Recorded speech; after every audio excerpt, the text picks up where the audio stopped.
Before we begin, please imagine the bell notification is on and you're subscribed to Huna Stories. I didn't raise my voice when I found out. That surprised me later. The call came from a woman who spoke with the careful politeness of someone used to difficult conversations. She introduced herself as an acquisitions manager from a gallery downtown. The necklace, she explained, had passed through their authentication process before being transferred to a private buyer. Authentication, transferred, private buyer. Words that didn't belong anywhere near my life. I thanked her for calling. I even apologized for taking up her time. When I hung up, the kitchen was exactly as it had been moments before. Sunlight across the counter, kettle humming softly, a half-folded dish towel beside the sink. Nothing looked like betrayal. My daughter arrived that evening, breezing in with the bright, restless energy she'd carried since the engagement. She spoke about seating charts, floral arrangements, her fiancé's mother's preferences. She didn't notice the velvet box on the table until she'd nearly finished describing some elaborate rehearsal dinner. Her expression shifted, but only slightly.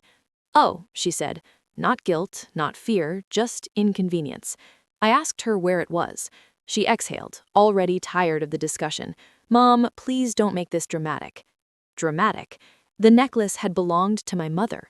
It had crossed continents wrapped in handkerchiefs, survived years of careful storage, endured every financial storm I'd navigated without ever being touched. It was the one object I'd never needed to explain. She leaned against the counter, arms folded, calm, certain. "I sold it," she said. The words landed without impact, like something rehearsed. For what? For what it was worth. She named the number casually, almost proudly, $100,000, as though value alone justified anything. And the money?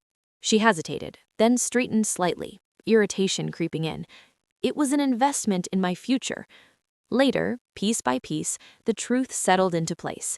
The gifts, the watches, the bracelet, the handbag, the way her future mother-in-law had suddenly become warmer, more approving, more involved.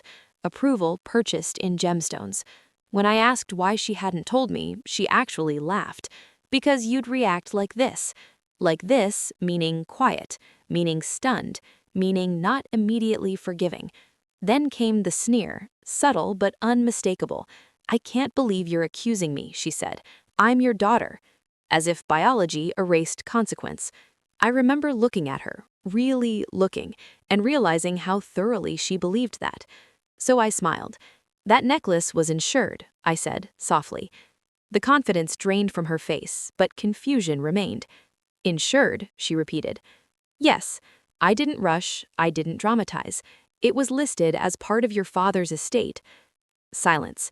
Not the theatrical kind, the heavy, disorienting kind. Her father had been meticulous about documentation, not sentimentally attached, but structured, precise. After his death, the lawyer had walked me through every item with patient clarity.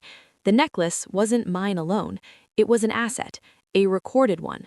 My daughter blinked, processing. "That doesn't matter," she said, though the certainty was gone. "It was in your house." "It matters," I said. And then, almost on cue, my phone rang. The attorney's voice was calm, procedural, entirely unsurprised. The gallery had flagged the piece during authentication. Estate records, insurance listings, prudence, documentation, these things leave trails. There would need to be a report. Not criminal, he clarified gently, administrative, legal, but still a report. My daughter listened, her posture slowly collapsing inward as reality replaced assumption. No one raised their voice, no one issued threats. The language was dry, clinical, utterly indifferent to emotion. Ownership, transfer, recovery, restitution, words that sounded nothing like family. When the call ended, she stared at the table. "They can't," she began, then stopped.